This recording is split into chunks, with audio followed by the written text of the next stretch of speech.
Hip rotation, as we know, is a very, very complicated skill in swimming. We have different kind of levels and ability in swimming. Sometimes we have our beginner level, sometimes we have our triathlon level, then we have our competitive level, and we have all different ranges inside of those different swimmers. So when we're thinking about hip rotation, what we don't want to do is get fixated and hyperfixated, very easy as a swimmer because we're so focused and we're trying to do a job, but get hyper fixated and focused on little details of the stroke. When we think about hip rotation, it's probably pretty far up the chain as per skill development. So we're thinking about going up the chain, there's a lot of areas under hip rotation that we can be working on in order to produce hip rotation naturally without overthinking it. If we think about body position, there's drills that we can do in order to help add hip rotation and body rotation into our body positioning. If we think about just a basic drill with a snorkel on, we can cross our hands like this. We can keep those hips nice and flat.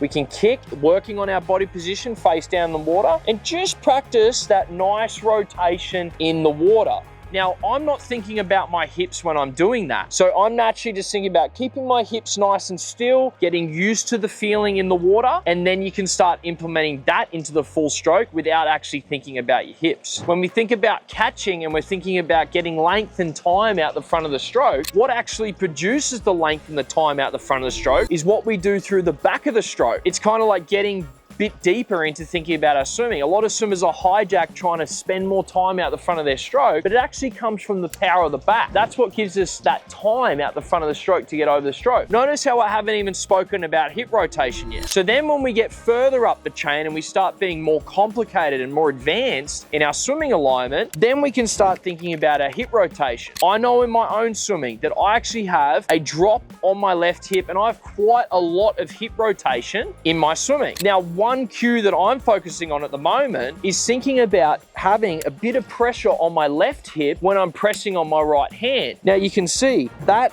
pressure there, and you can do this at home and have a little go. Pressing on that left hip, you can naturally feel I've got tension now in my core, which is what creates that cross connection. If I go and drop out on my right hip, I can already feel my core's gone and my lever, I'm now putting more pressure in the front of my shoulder. I'm now losing out, my lats are now soft. But if I go and create that tension in it, my back muscles tense up. I can feel my lat muscle engage, and now I've got that strong lever to start pulling myself forwards in the water. That comes from pressure on my left hip. Now, you will have a bit of hip rotation, and you'll have more hip rotation the slower you go. The faster you go, the less hip rotation you'll have because you're up on top of the water, you're owning the water. The slower we go, the more hip rotation we have, but we don't want to sit out on those sides like this or out on the side like that and lose that connection. And you can do that drill at home, have a little play, just keeping a bit of pressure on that left hand. And as we press on that right hand, you can really feel that tension, or corkscrew, sometimes my coach would say, that torque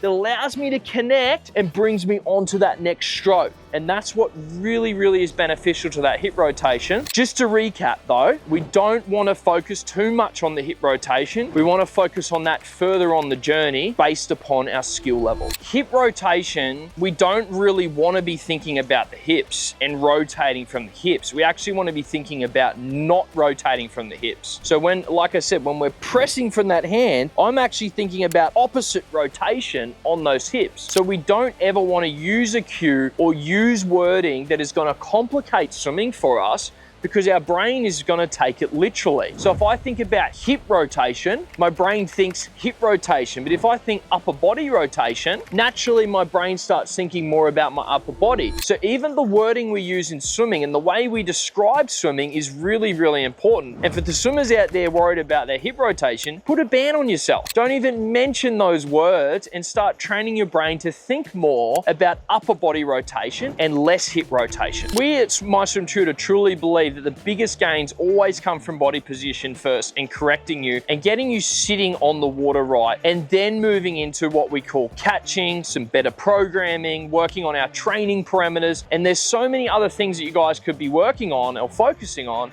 instead of just getting hijacked and thinking about what do I do with my hips.